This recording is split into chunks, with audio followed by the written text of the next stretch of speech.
ನಾವು ಭಾಳ ನೋಡ್ತಾ ಇದ್ದೀವಿ. ಬಸ್ ಸ್ಟ್ಯಾಂಡ್ ಸುಮಾರು ಒಂದು 10-15 ಬಸ್ ಸ್ಟ್ಯಾಂಡ್ಗಳು ಮಾಡಿದ್ದಾರೆ.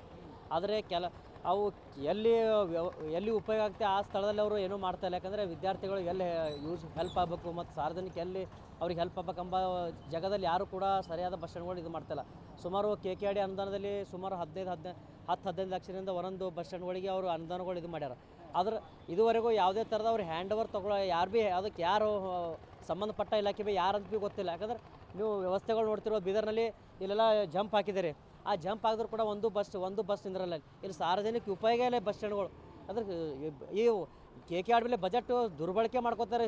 ಇಂಥ ಬಜೆಟ್ಗಳು ಬೇರೆ ಕಡೆ ಎಲ್ಲ ಬೇರೆ ಶಿಕ್ಷಣ ಇಲಾಖೆ ಅಥವಾ ಬೇರೆ ಒಂದು ಸಂಬಂಧಪಟ್ಟ ಇಲಾಖೆಗಳು ಒಂದು ಇದು ಕೊಟ್ಟರೆ ಅದು ಯೂಸ್ ಆಗ್ತದೆ ಸರ್ ಬಜೆಟ್. ಅದ್ರ ಎಲ್ಲಿ ಸಾರ್ವಜನಿಕ ಯೂಸ್ ಆಯ್ತದ ಅಂಥ ಒಂದು ಜಾಗದಲ್ಲಿ ಒಂದು ಬಸ್ ಸ್ಟ್ಯಾಂಡ್ ಮಾಡಿದ್ರೆ ಒಂದು ಜನರಿಗೆ ಹೆಲ್ಪ್ ಆಗ್ಲಿಕ್ಕೆ ನಾವು ಹೇಳಕ್ಕೆ ಬಯಸ್ತೀವಿ ಸರ್.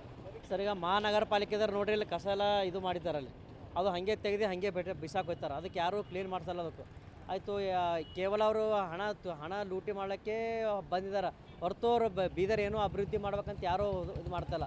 ಎಲ್ಲರೂ ಅವ್ರ ಮನೆ ಅಧಿಕಾರಿಗಳು ಅವ್ರ ಮನೆ ತುಂಬಿದ್ರೆ ಸಾಕಲ್ಲತ್ತಾರ. ಯಾಕಂದರೆ ಬೀದರ್ಗೆ ಪ್ರತಿಯೊಂದು ಜಾಗದಲ್ಲಿ ಅವ್ರಿ ಕಸ ಬೆಲ್ ಸಿಕ್ಕಲು ಹೊಲಸು ಗಬ್ ನಾರ್ತದೆ ಸರ್ ಬೀದರಲ್ಲಿ. ಈಗ ಸಾರ್ವಜನಿಕ ಎಷ್ಟು ಸಲ ಸಾಕಷ್ಟು ರಸ್ತೆದು ಹೋರಾಟ ಎಲ್ಲ ಮಾಡಿದ್ದೀವಿ. ಸುಮಾರು ಸಲ ಬೀದರ್ ಸಲುವಾಗಿ ಎಷ್ಟೋ ಹೋರಾಟ ಮಾಡಿದ್ವಿ. ಅದ್ರ ಕಡೆ ಅಧಿಕಾರಿಗಳು ಭಾಳ ನಿರ್ಲಕ್ಷ್ಯ ವಹಿಸಿ ಅವ್ರು ಏನು ಮಾಡ್ತಾರೋ ಒಂದು ಗೊತ್ತಾಯ್ತಲ್ಲ ಅವ್ರು.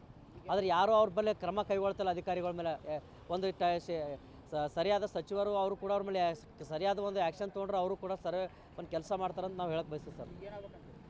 ಇದಕ್ಕೆ ಇಂಥವು ಏನು ಬಸ್ ಸ್ಟ್ಯಾಂಡ್ ಮಾಡಿದಾರಲ್ಲ ಅಂಥವು ಎಲ್ಲಿ ಯೂಸ್ ಆಯ್ತದ ನಮ್ಮ ಸಾರ್ವಜನಿಕರಿಗೆ, ಎಲ್ಲಿ ಸಾರ್ವಜನಿಕ ಸ್ಥಳಗಳು ಇರ್ತಾವೆ ಅಂಥ ಜಾಗದಲ್ಲಿ ಮಾಡಿದ್ರೆ ಸೂಕ್ತವಾಗಿ ಅವ್ರಿಗೆ ಸಾರ್ವಜನಿಕ ಒಂದು ನಿಂದ್ರಲಕ್ಕ ಕೂತ್ಕೊಳ್ಳೋಕೆ ಒಂದು ಹೆಲ್ಪ್ ಆಗ್ತದೆ ಅಂತ ಹೇಳಕ್ಕೆ ಬಯಸ್ತೀವಿ ಸರ್.